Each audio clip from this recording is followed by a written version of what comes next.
What's crack-a-lackin', man? It's your boy MC Dr. Spiffy G for 53, and I'm back with another reaction, man. This one right here, though, I've been wanting to talk about stuff like this for the simple fact that I know that how much I love humans, how much I love people. I don't care who you are. If you Chinese, I walk up to you, you smile, and I smile, I'll be like, oh, that's beautiful. I love that shit, man. You know what I'm saying? But we got too many negative and demonical forces within all of our races. It's a lot of great people in every race. Every great person should get together, put all the demonic ones together, and that's who we nuke. That's what you do. Nuke the bad people. You know what I'm saying? Other people want to live, man, raise their kids right, keep living. You know what I'm saying? We don't care if you black or white. Mike said that. Him and Paul McCartney set an example.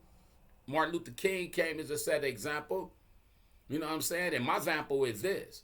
Everything that y'all seen that was white in the beginning, you know what I'm saying? It's like, go look at it. Research it. Look at what it was. From football to everything. Basketball. Whatever. Even though it was a black basketball team, black football team way before all, it really got into the NFL and all that. That's true. You know what I'm saying? You can research that too. So we've been doing that. And then somebody white picked it up, made it a big old thing. Now it's a big old thing. You know what I'm saying? Just like we got infiltrated on everything we made. Peanut butter, the wheel, the light. You know what I'm saying? We made a lot of shit over here, man. Our ancestors, man. Can we get our reparation? Can we get our money? You know what I mean? Hey, but yeah, man, this right here is crazy though, man. So they denied Dog to come into the bank because he was black. I guess they figured he probably was going to rob it or something. Or he didn't have no business being in there because it was a bank. But come to find out, Dog bought it and became their boss. And that's balling right there. That's a boss right there. So, hey. So before we get back into that right there, what I'm going to do, I want to play this song right quick that I wrote because it was inspired by God. For me, I always wanted to ask God questions. So this song is me talking to God, asking him, why did he make me black? You know what I'm saying? So what it is, I'm going to let y'all hear that before we get into this little interview of what Dog did and then how people are still on this earth, still trying to control everybody. You know what I'm saying? And the people rules. It's like if all the great people got together and just rushed all the demonic folk. Come on, man. You know what I'm saying? But yeah, man, we finna get into this right quick. Hey, y'all hold on right quick. Let me take this call. Hold on. All right, I'm back, man. You know what I'm saying? Talking to my baby girl, man. I didn't want to be boring y'all on the phone. You know what I mean? But yeah, I'm finna play this song right here, man, by your boy. So let's get it on in right quick. It's called Black. Let's go. I love my skin color and I love my community. I love how we create. I love how we love. I love our perspective on life. Even though we've been oppressed and it's been deliberate, we've always found a way to creatively be innovative with ourselves. And I just love that I come from that. And I didn't get to choose that. I didn't get to choose to be black. So I feel blessed. It's one of the biggest blessings in my life that I get to see the world as a black man. Very dark in color, reflecting the transmitting no light, dark and serious in theme.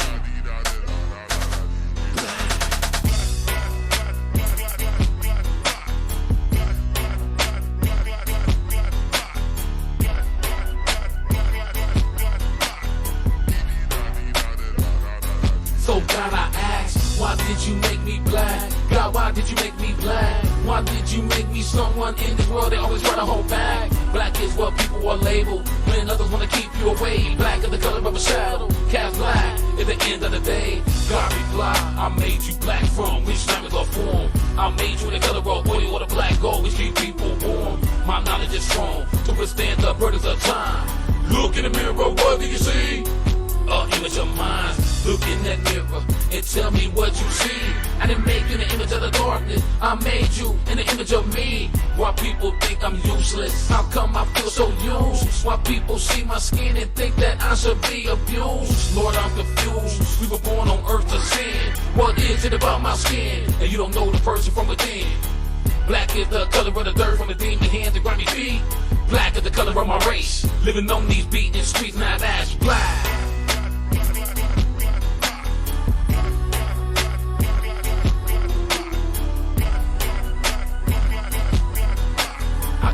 Every year that MC Doc be coming back.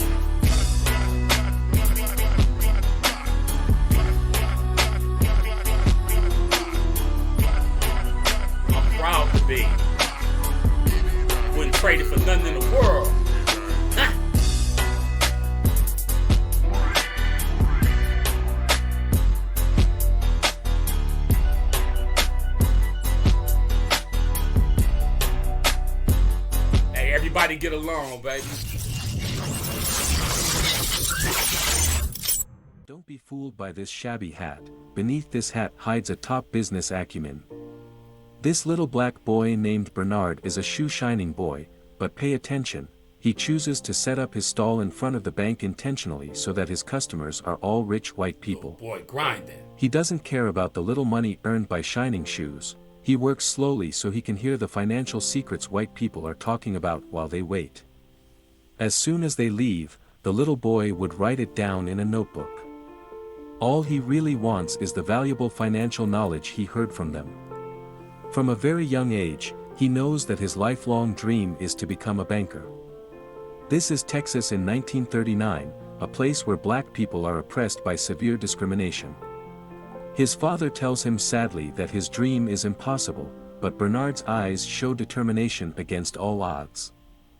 15 years later, the grown-up boy moves to Los Angeles with his wife, Eunice, and children. The racial discrimination here is not as serious as in his home, so he decides to start his business here. The family of 3 has to live in a dilapidated utility room of one of his relatives. Still, Bernard promises his wife that they will move out soon.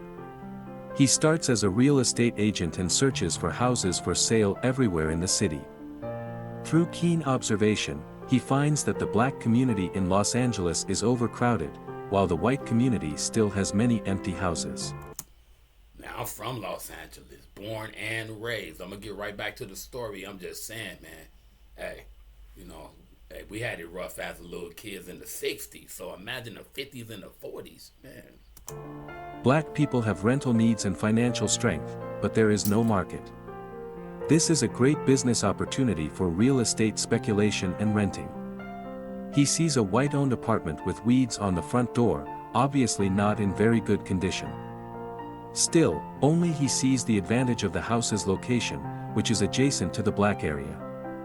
He goes to the owner and says that you only rented out half of the apartment, so why don't you sell it to me? I'll give you $30,000 now, and I'll give you another $5,000 when I rent out all the rooms. Although the owner admires his idea, he doesn't want to do risky business. Bernard expresses his understanding. Before leaving, he suddenly glances at the owner's calendar, which shows that it is given by a local bank manager. So an idea comes to his mind. He says goodbye to the owner and goes to the bank directly, where he finds the manager who sent the calendar. The manager's secretary, who discriminates against black people, refuses to introduce him to the manager. He waits for a few hours at the bank door, and when the manager comes out, he stops him immediately. He says, "I know one of your VIP customers, the business I do will benefit him, and I hope you can approve a loan for me." But the bank manager rejects him without thinking. That night, he receives a call from the owner. The owner asks him, "Did you use my name to try to get a loan?" He has no choice but to apologize. Unexpectedly, the owner doesn't blame him but admires his belief that he will not give up until his goal is achieved. The owner decides to guarantee the loan for him, so he gets the first loan in his life from the bank and buys the property. An old white lady has just come home from shopping when she sees a black man at her door. "What are you doing?" she asks with a sharp voice. The black man answers calmly, "I'm renovating the apartment building." The old lady speaks with a mean face, "Workers like you should be careful." Bernard responds, "Don't worry, this is my building, and I will definitely take good care of it." Speechless, the old lady goes home angrily, and the police come soon after. They tell Bernard that an old lady called the police and then ask him if he pretended to be the owner and contradicted her. Now see, we had Karens back then. Unexpectedly, Bernard takes out a copy of the real estate certificate. It turns out that he has foreseen trouble, so he is prepared in advance. The police realize that the house really belongs to him, so they leave in a huff. That night, Bernard returns to the apartment building. The old lady at the door sees him and immediately tells him to get out because it is not the time for renovation. Bernard still replies calmly, "I am not a renovation worker now, I am the owner." The old lady is dumbfounded, and a few days later, she moves out angrily because she doesn't want to live in the same building with black people. As soon as the old lady leaves, Bernard rents out her house to a black lady. Sure enough, the black tenant market is huge, as he has foreseen. The building is quickly filled, and Bernard gives the negotiated follow-up payment to the former owner. The former owner admires Bernard very much and offers to start a business with him. Bernard chooses the house and calculates the income, and the old owner negotiates the transaction and signs the contract. With him in front, white people won't know that they are doing business with black people, and they will split the revenue. Bernard readily agrees.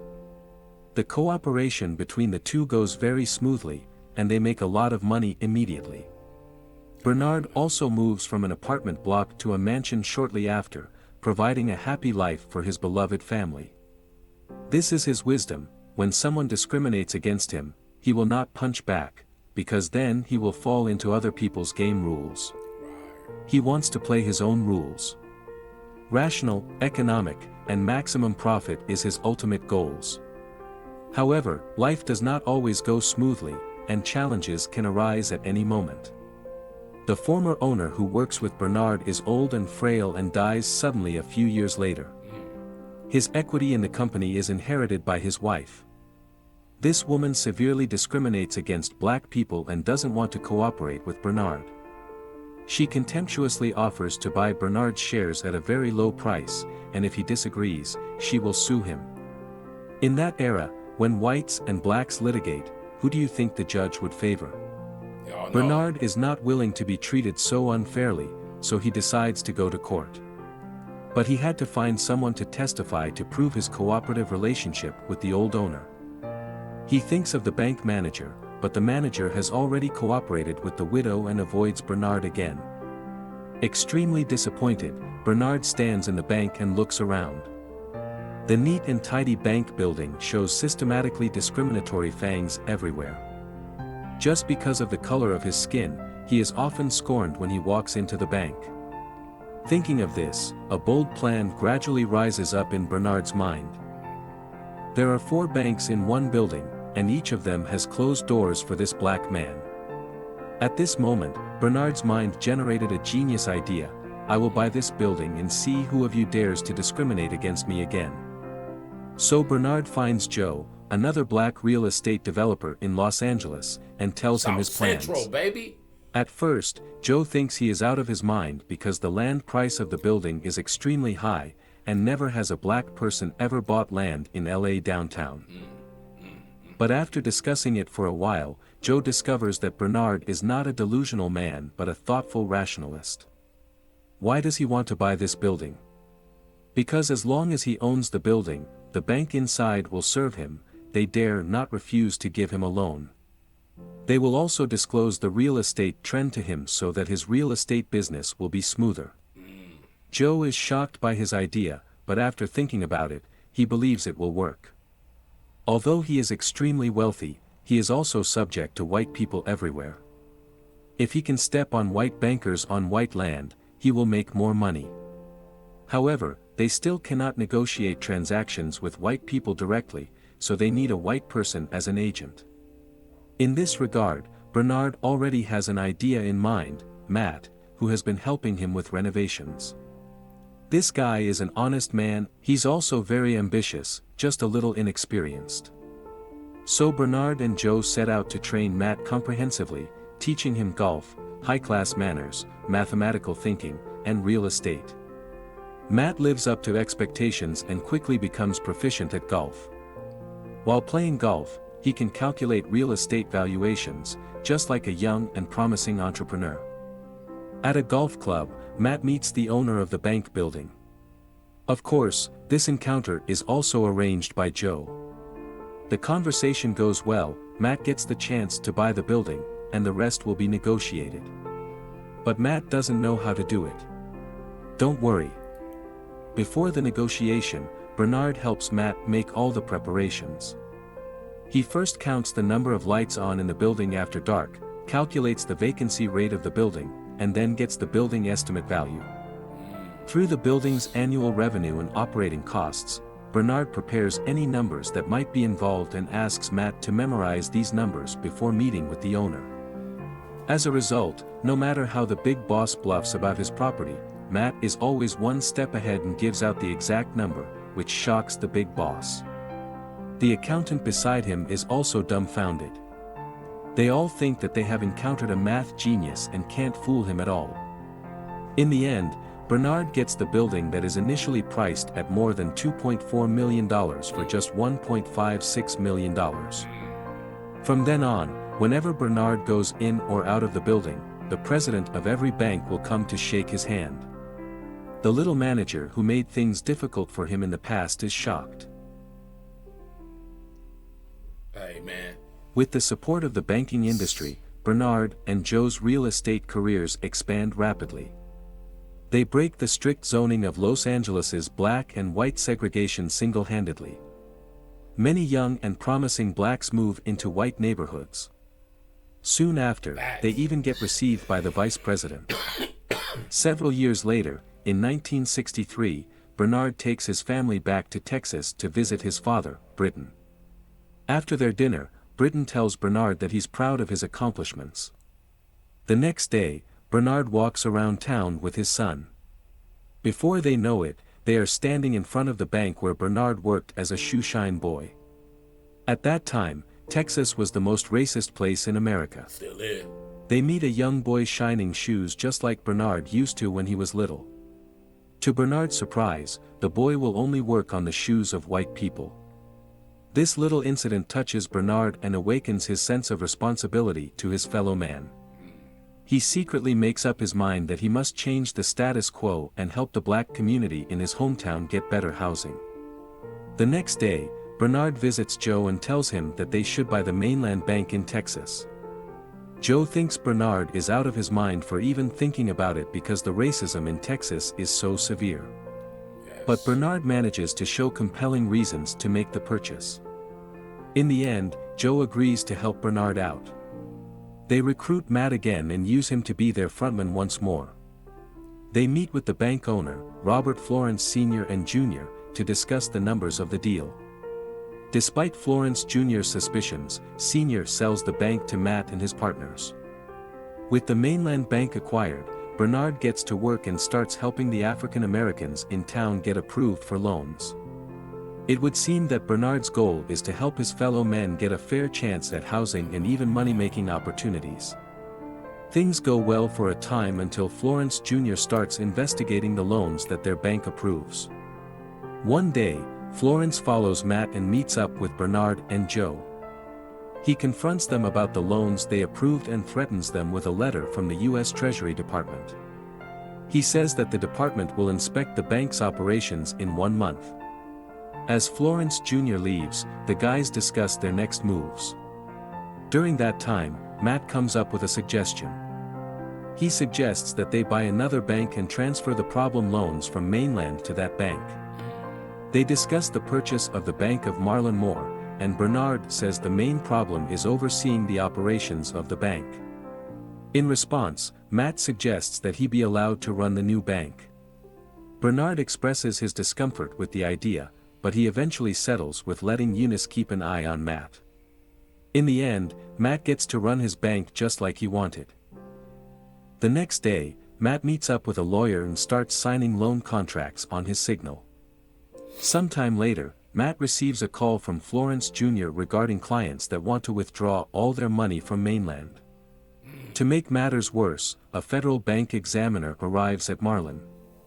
To help Matt, Bernard forces himself to dress up as a janitor so he can get close during the meeting. Hey, I'm telling you, man, it's a big old game out there, though. But y'all see how we be the ones that's always out of the loop a little bit, though.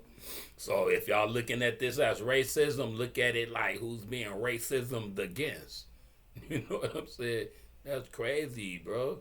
We're going to finish the story, though. My bad. I just wanted to say something because it's not right if I don't. You know what I'm saying? Let's get it. Unfortunately, it doesn't make a difference since the examiner discovers a critical problem on several loans. Bernard is in disbelief that the absurd loans got approved. Eventually, they learn that it was Florence Jr.'s doing all along. It turns out that while rushing to run his bank, Matt skipped protocols and used a lawyer that Florence recommended. Through that, Florence was able to sneak in the problematic loans. Sometime later, Bernard and Joe tell Matt that the most rational move they can make is to walk away from the Bank of Marlin. Unwilling to let his bank go, Matt makes a move without letting his partners know. Joe learns about his move the next day and rushes to Mainland Bank with Bernard. They confront Matt about the loans while Florence watches the spectacle with a proud look on his face. Bernard tells Matt to get their books, but it's too late. The federal bank examiners arrive to revoke Mainland Bank's license to operate. While leaving the building, the FBI arrests Bernard and Joe. Bernard tries to stand his ground, but it's a futile struggle. Sometime later, Bernard and Joe meet up with their lawyer. They learn that their case got dragged along with some racial politics in the country. Meanwhile, Matt talks with Senator McClellan about testifying against his partners in exchange for his freedom. Matt contemplates his next move that night and makes a phone call.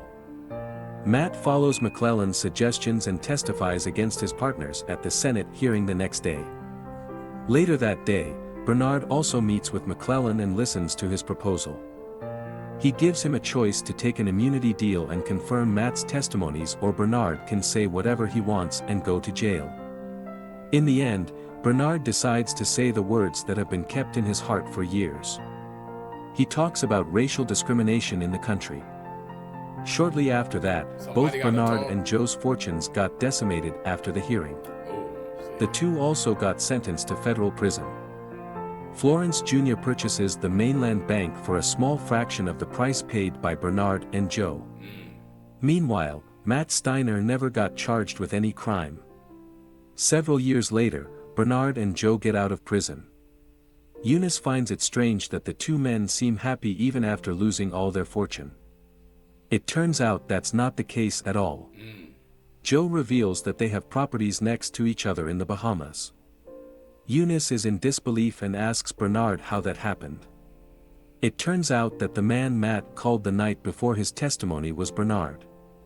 He told Bernard about the senator's deal and apologized to him.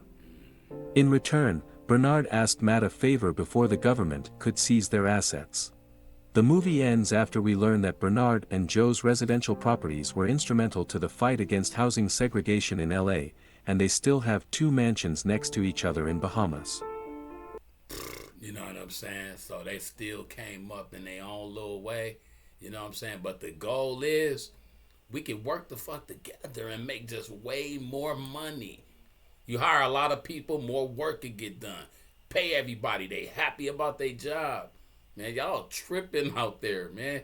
Make me the president, man. Everybody I have loot on the real. And then everybody will be armored up. All the real prisoners will be locked up out of what we doing. We have all our shit, military shit. You know what I'm saying? We don't care if you're gay, whatever, as long as you can fight, as long as you can use a weapon. This is real talk, bro. This shit crazy, man. When I watch the news, we in a cartoon, dog. On the real, dog. Hey, but Pete Gang, man, I love every one of y'all, man. Like, share, subscribe, man. I know this was kind of like a little bit lengthy, but hey, fuck with your boy, because this live all the time. Ah!